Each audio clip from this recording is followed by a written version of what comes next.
사순절 함께 걷기 8번째 날 누가복음 9장입니다. 첫 번째 1절에서 17절까지에서 예수님은 12제자를 불러 모으시고 그들에게 모든 귀신을 제어하며 병을 고칠 능력과 권위를 주십니다. 그리고 세상으로 파송하시며 하나님 나라를 전파하게 하십니다. 그 후 벳세다에서 떡 5개와 물고기 2마리로 5,000명의 사람을 먹이시는 오병이어 기적을 보이십니다. 그로 인해 헤롯의 치하에서 고달프게 살던 사람들을 배불리 먹이십니다. 두 번째 18절에서 50절까지에서 예수님의 길과 제자의 길을 보여주십니다. 예수님은 자신을 그리스도, 메시아, 세상의 구원자로 고백하는 베드로의 고백을 들으시고 처음으로 자신의 죽음과 부활을 예고하십니다. 그리고 죽어야 사는 역설적인 제자도를 가르치십니다. 그러나 제자들은 예수님이 걸어가신 길이 아닌 예수님이 가르치신 제자의 길이 아닌 여전히 자신의 야망과 욕망을 쫓아갑니다. 마지막 세 번째 51절부터 62절에서 예수님은 그런 제자들, 더 나아가 세상을 구원하시기 위해 예루살렘으로 가기로 굳게 결심하십니다. 그런 주님을 따르려는 이들에게 가난해지더라도 가족의 의무와 정을 저버리게 되더라도 끝까지 주님을 따르겠다는 굳은 결심이 필요함을 상기시켜 주십니다. 우리 이제 함께 누가복음 9장을 읽겠습니다. 누가복음 9장. 예수께서 12제자를 불러 모으사 모든 귀신을 제어하며 병을 고치는 능력과 권위를 주시고 하나님의 나라를 전파하며 앓는 자를 고치게 하려고 내보내시며 이르시되 여행을 위하여 아무것도 가지지 말라. 지팡이나 배낭이나 양식이나 돈이나 두벌옷을 가지지 말며 어느 집에 들어가든지 거기서 머물다가 거기서 떠나라. 누구든지 너희를 영접하지 아니하거든 그 성에서 떠날 때에 너희 발에서 먼지를 떨어버려 그들에게 증거를 삼으라 하시니 제자들이 나가 각 마을에 두루 다니며 곳곳에 복음을 전하며 병을 고치더라. 분봉왕 헤롯이 이 모든 일을 듣고 심히 당황하니 이는 어떤 사람은 요한이 죽은 자 가운데서 살아났다고도 하며 어떤 사람은 엘리야가 나타났다고도 하며 어떤 사람은 옛 선지자 한 사람이 다시 살아났다고도 함이라. 헤롯이 이르되 요한은 내가 목을 베었거늘 이제 이런 일이 들리니 이 사람이 누군가 하며 그를 보고자 하더라. 사도들이 돌아와 자기들이 행한 모든 것을 예수께 여쭈니 데리시고 따로 벳세다라는 고을로 떠나가셨으나 무리가 알고 따라왔거늘 예수께서 그들을 영접하사 하나님 나라의 일을 이야기하시며 병 고칠 자들은 고치시더라. 날이 저물어가매 12사도가 나와 여짜오되 무리를 보내어 두루 마을과 촌으로 가서 유하며 먹을 것을 얻게 하소서. 우리가 있는 여기는 빈들이니이다. 예수께서 이르시되 너희가 먹을 것을 주라 하시니 여짜오되 우리에게 떡 5개와 물고기 2마리밖에 없으니 이 모든 사람을 위하여 먹을 것을 사지 아니하고서는 할 수 없사옵나이다 하니 이는 남자가 한 5,000명 되밀어라. 제자들에게 이르시되 때를 지어 한 50명씩 앉히라 하시니 제자들이 이렇게 하여 다 앉힌 후 예수께서 떡 5개와 물고기 2마리를 가지사 하늘을 우러러 축사하시고 떼어 제자들에게 주어 무리에게 나누어 주게 하시니 먹고 다 배불렀더라. 그 남은 조각을 12바구니에 거두니라. 예수께서 따로 기도하실 때 제자들이 주와 함께 있더니 물어 이르시되 우리가 나를 누구라고 하느냐. 대답하여 이르되 세례 요한이라 하고 더러는 엘리야라. 더러는 옛 선지자 중에 한 사람이 살아났다 하나이다. 예수께서 이르시되 너희는 나를 누구라 하느냐. 베드로가 대답하여 이르되 하나님의 그리스도이시니이다 하니 경고하사 이 말을 아무에게도 이르지 말라 명하시고 이르시되 인자가 많은 고난을 받고 장로들과 대제사장들과 서기관들에게 버림받아 죽임을 당하고 제3일에 살아나야 하리라 하시고 또 무리에게 이르시되 아무든지 나를 따라오려거든 자기를 부인하고 날마다 제 십자가를 지고 나를 따를 것이니라. 누구든지 제 목숨을 구원하고자 하면 잃을 것이요 누구든지 나를 위하여 제 목숨을 잃으면 구원하리라.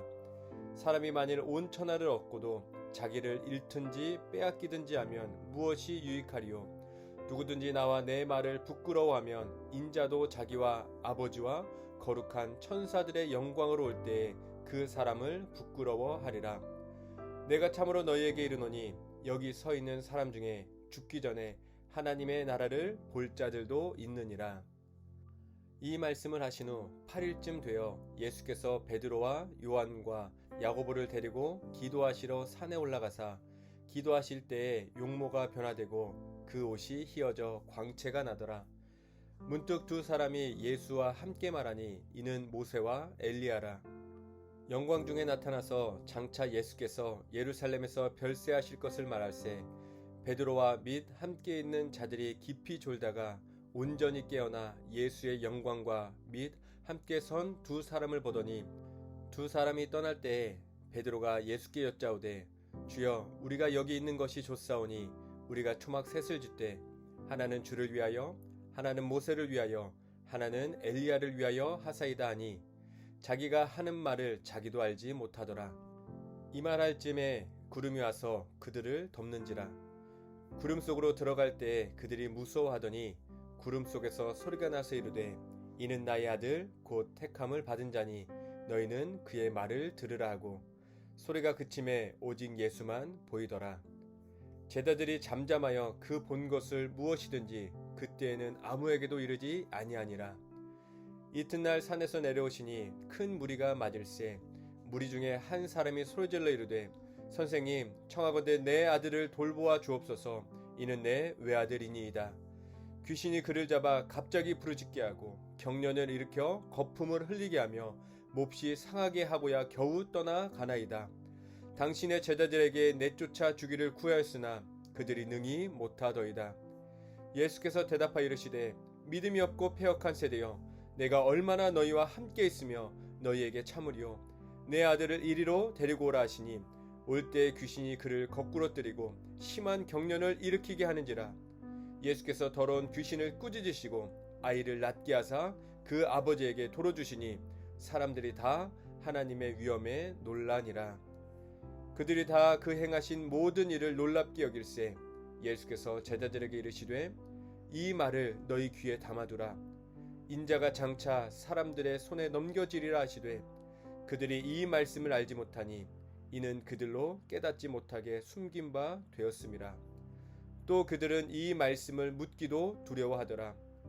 제자 중에서 누가 크냐 하는 변론이 일어나니 예수께서 그 마음에 변론하는 것을 아시고 어린아이 하나를 데려다가 자기 곁에 세우시고 그들에게 이르시되 누구든지 내 이름으로 이런 어린아이를 영접하면 곧 나를 영접하며 또 누구든지 나를 영접하면 곧 나를 보내신 이를 영접함이라. 너희 모든 사람 중에 가장 작은 그가 큰 자니라.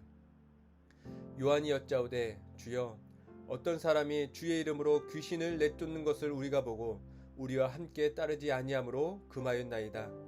예수께서 이르시되 금하지 말라. 너희를 반대하지 않는 자는 너희를 위한 자니라 하시니라. 예수께서 승천하실 기약이 차감해 예루살렘을 향하여 올라가기로 굳게 결심하시고 사자들을 앞서 보내심에 그들이 가서 예수를 위하여 준비하려고 사마리아인의 한 마을에 들어갔더니 예수께서 예루살렘을 향하여 가시기 때문에 그들이 받아들이지 아니하는지라. 제자 야고보와 요한이 이를 보고 이르되 주여 우리가 불을 명하여 하늘로부터 내려 저들을 멸하라 하기를 원하시나이까? 예수께서 돌아보시며 꾸짖으시고 함께 다른 마을로 가시니라. 길 가실 때 어떤 사람이 여짜오되 어디로 가시든지 나는 따르리이다. 예수께서 이르시되 여우도 굴이 있고 공중에 새도 집이 있으되 인자는 머리 둘 곳이 없도다 하시고 또 다른 사람에게 나를 따르라 하시니 그가 이르되 나로 먼저 가서 내 아버지를 장사하게 허락하옵소서. 이르시되 죽은 자들로 자기의 죽은 자들을 장사하게 하고 너는 가서 하나님의 나라를 전파하라 하시고 또 다른 사람이 이르되 주여 내가 주를 따르겠나이다마는 나로 먼저 내 가족을 작별하게 허락하소서. 예수께서 이르시되 손에 쟁기를 잡고 뒤를 돌아보는 자는 하나님의 나라에 합당하지 아니하니라 하시니라. 아멘.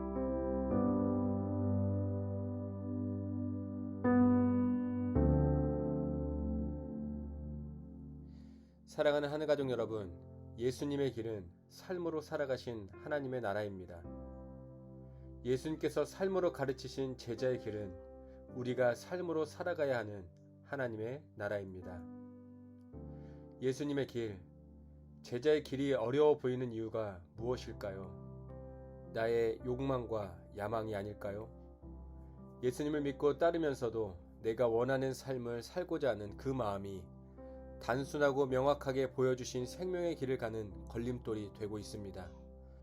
오늘 하루 주님을 따르는 길의 걸림돌인 우리의 욕심을 내려놓는, 그렇게 한 걸음 더 주님을 따라 사는 복된 삶을 살아갑시다.